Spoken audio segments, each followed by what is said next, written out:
Hermanos, buenas tardes. Dios les bendiga en esta hora. Hoy por la mañana estuve en el culto Movimiento de Fe y tristemente eran muy poquitos los hermanos que estaban. Espero que no hayan faltado por motivo de salud.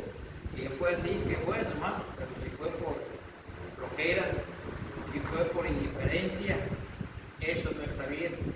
Recordemos que sí, estamos en una cuarentena, pero no para salir a pasear, sino para estar en casa orando, o si hay oportunidad de congregarnos en el templo para adorar, glorificar el nombre de nuestro Dios. Y en esta hora, mis hermanos, quiero compartir con ustedes el mensaje hoy por la tarde, de la palabra de nuestro Dios, ya que estamos en cuarentena y no nos congregamos en el culto por la tarde, pero sí quiero compartir con ustedes esta porción de la palabra de Dios.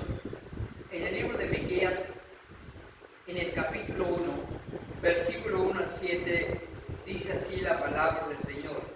Palabra de Jehová que vino a Miqueas de Boresel en día de Jotam, Acaz y Ezequías, reyes de Judá, lo que vio sobre Samaria y Jerusalén. Oíd, pueblos todos, está atento, tierra, y cuanto hay en ti. Y Jehová el Señor desde su santo templo, sea testigo contra vosotros.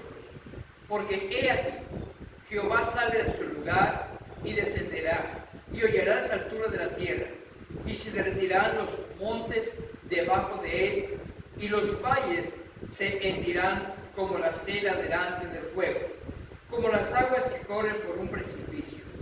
Todo esto por la rebelión de Jacob y por los pecados de la casa de Israel. ¿Cuál es la rebelión de Jacob? ¿No es Samaria? ¿Y cuáles son sus lugares altos de Judá? ¿No es Jerusalén? Haré, pues, de Samaria montones de ruinas y tierra para plantar viñas, y derribaré sus piedras por el valle y descubriré sus cimientos. Y todas sus estatuas serán desplazadas, y todos sus dones serán quemados en fuego. Y asolaré todos sus ídolos, porque de dones de ramera los juntó, y a dones de ramera volverán. El tema que está basado en este pasaje de Miqueas capítulo 1, versículo 7, es cuando Dios se enoja.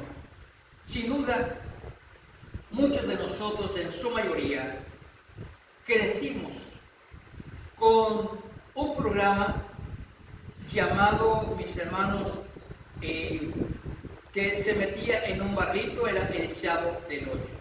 Aunque era un programa que hace muchísimos años salió al aire, aún sigue siendo parte de nuestra cultura.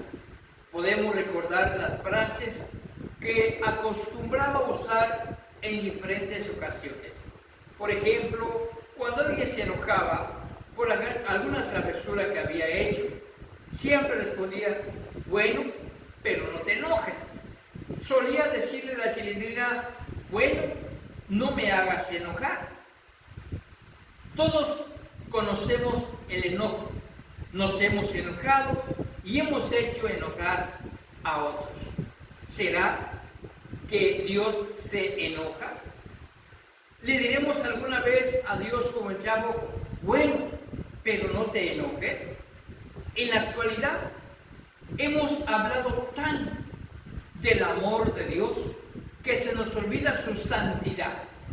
Nos imaginamos a un Dios indulgente, una especie de abuelito celestial que pasa por alto las cosas malas que hacemos los seres humanos.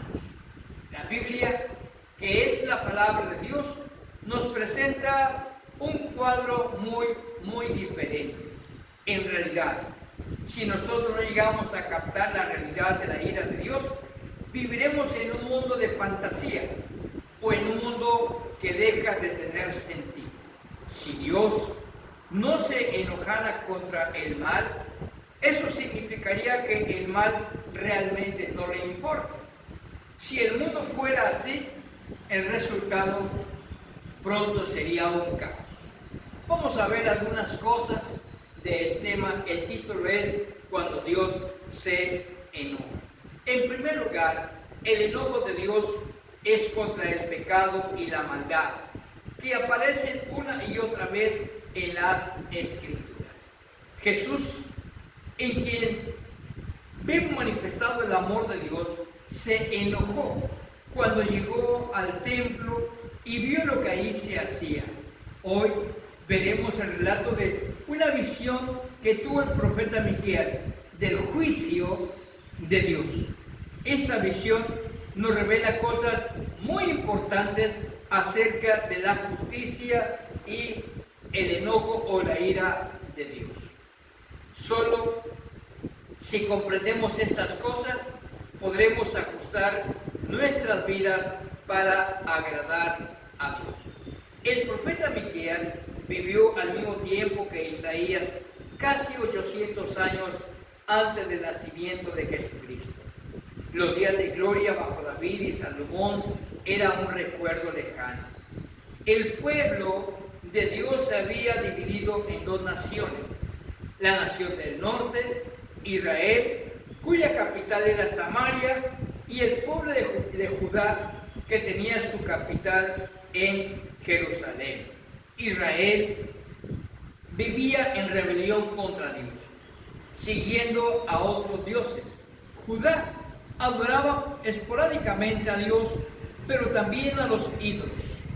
Vemos la visión que Dios le dio a Miqueas para este pueblo indeciso e idólatra. El primer versículo nos relata la persona y la situación en la que se dio este mensaje divino. Lo que leemos en la Biblia se escribió para ciertas personas en cierta situación, y entendemos mejor su mensaje si comprendemos algo acerca de esa situación inicial. Sin embargo, el mensaje de Dios no es solamente para aquellas personas que primero lo recibieron. El mensaje de Dios es para todos nosotros. En estos versículos descubrimos tres cualidades acerca de Dios que deben transformar nuestra manera de pensar y nuestra manera de vivir. La primera realidad es que Dios es un Dios que habla. El versículo 1 describe la palabra que se dirigió a Miqueas. Esto no fue algo que Miqueas se inventó, no fue un sueño que tuvo. Es un mensaje que recibió de afuera, una comunicación que le llegó en una visión, bajo la inspiración del Espíritu Santo. Hoy en día hay muchas personas que dicen haber recibido mensaje de Dios, pero muchos mienten. El simple hecho de que muchos charlatanes hablen en el nombre de Dios no significa que Dios nos hable. Significa que debemos tener un criterio para distinguir lo verdadero de lo falso. Y ese criterio es la Biblia. Cuando ignoramos la realidad de que Dios nos habla, es fácil llenar el vacío con un Dios de nuestra propia creación. En lugar de escuchar la voz de Dios, proyectamos a un Dios conforme a nuestro propio invento. Seríamos como quienes caminan por la calle de noche y al pasar junto a unas luces ve a su lado una enorme figura. ¿Qué será? De principio se espanta, pero pronto se da cuenta que la enorme figura hace solo lo que él mismo hace. Si levanta las manos, la figura levanta las suyas. Si retrocede, la figura también camina hacia atrás. Por fin dice: esa figura es mía, soy yo, y sigue por su camino. ¿Cuál fue la figura? Pues su sombra, por supuesto. Así podemos imaginar que Dios quiere lo que nosotros queremos, que a Él le gusta lo que a nosotros nos gusta. Nos quedamos con un Dios de sombra. Pero Dios, mis amados hermanos, pero Dios que existe en la realidad es un Dios que habla y por lo tanto debemos escuchar. ¿Qué dice el versículo 2? Dice así: escuchen pueblos todos, presten atención, la tierra y todo lo que en ella hay. ¿Escuchas la voz de Dios? ¿Lees su palabra pidiendo que te hable? ¿Prestas atención a las enseñanzas de Jesús? ¿Dedicas atención a los mensajes que escuchas en la iglesia? No cierres tus oídos a la voz de Dios. Escucha lo que Él te dice por medio de su palabra. Dios es un Dios que habla. Y en los siguientes versículos descubrimos la segunda realidad acerca de Dios. Él es un Dios que juzga. El Señor es soberano sobre toda la tierra. En su visión, Miqueas ve a Dios levantarse de su trono celestial en el palacio de donde Él reina sobre su creación y dirige hacia la tierra.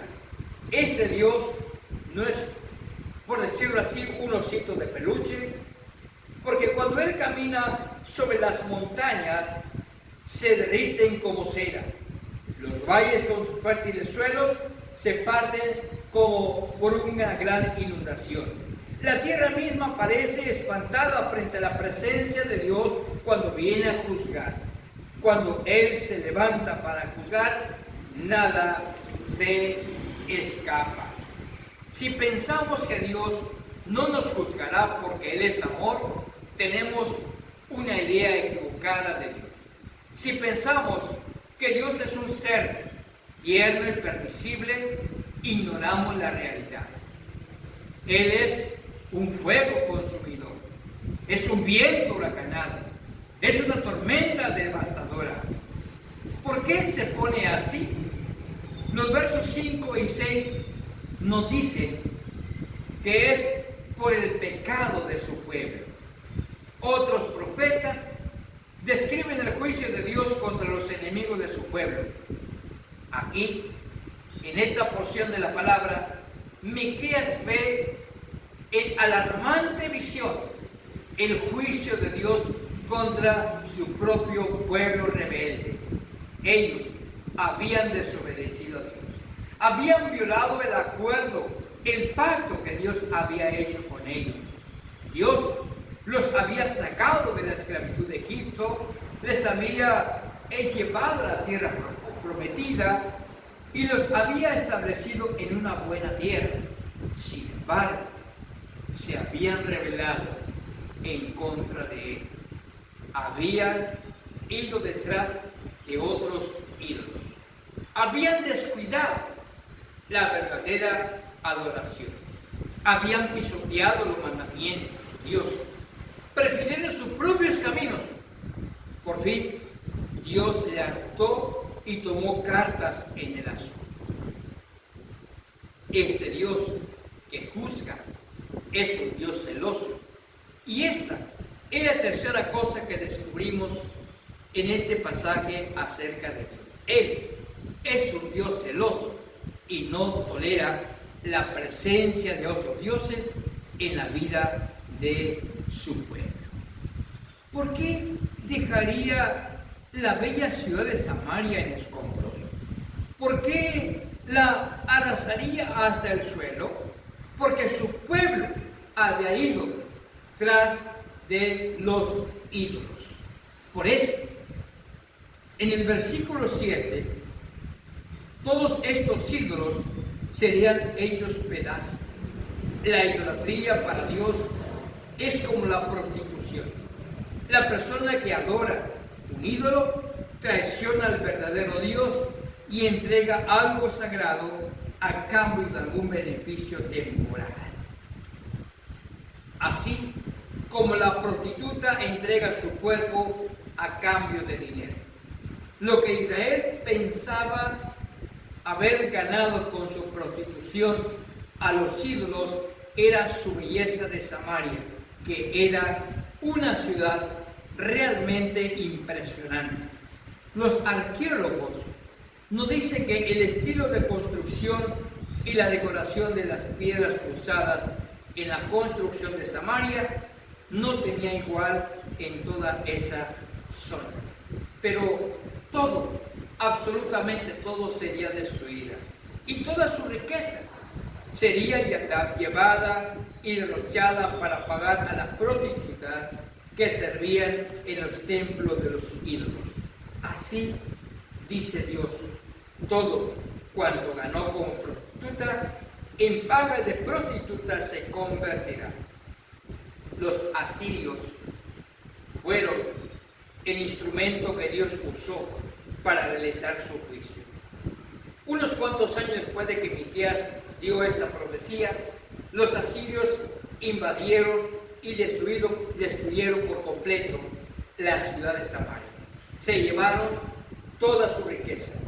La historia humana nos dice que el rey Sargón II conquistó a Samaria en el año 722 a.C. Pero Dios nos muestra que esto sucedió en castigo por la rebelión de su pueblo. ¿Qué tendrá que usar Dios para quitar de nuestra vida lo que no le agrada? ¿Qué disciplina fuerte nos tendrá que imponer? Es mucho mejor que nos arrepintamos y dejemos lo que a Dios no le agrada. Este fue el llamado de Jesús en Marcos 1:15. Arrepiéntanse y crean las buenas obras. En Jesús hay salvación, pero esa salvación no llega sin arrepentimiento. Los seres humanos no hemos dejado de adorar a los ídolos. Ya no adoramos a Baal o a Acera, pero hacemos un ídolo del dinero. Nos aferramos por conseguir siempre más, sacrificando a nuestros hijos y dejando de adorar a Dios con tal de ganar un poco más. Hemos hecho un ídolo del sexo, venerando las imágenes que vemos en la pantalla de nuestra computadora, nuestro celular o nuestra televisión, prostituyendo nuestro cuerpo, traicionando a Dios y a nuestra pareja. Algunos hacen un ídolo del alcohol o de las drogas. En lugar de buscar su paz en Dios, entregan su vigor y sus bienes a cambio de una alegría y una felicidad que solo duran un poco tiempo. Dios, hermanos, es celoso.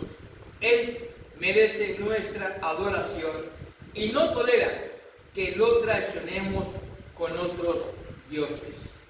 Hay una nota de esperanza aquí. El rey Ezequías, quien reinó en Jerusalén, en el sur, hacia el final del ministerio de Miqueas, tomó muy en serio las palabras. Él quitó los lugares altos donde se adoraban los ídolos, quitó de Judá lo que ofendía a Dios. Como resultado, cuando Samaria cayó y Jerusalén fue librada. Quiero terminar con esto, hermanos. Es hora de arrepentirnos. Es hora de quitar de nuestra vida lo que le ofende a Dios antes de que su juicio caiga sobre nosotros. Si nos arrepentimos, Él se mostrará misericordioso. Pero si persistimos en hacer lo que le ofende, solo nos espera el juicio. Oigamos la palabra de Dios. Vengamos arrepentidos a Jesús para darle toda nuestra adoración y ser liberados del juicio. Es tiempo de dejar nuestra pasividad e indiferencia. Acerquémonos a Dios y pidámosle perdón y vivamos una vida de gozo, de esperanza en medio de este caos que nos acosa. Y digamos como el Señor, te serviré a donde quiera que vayas. Dios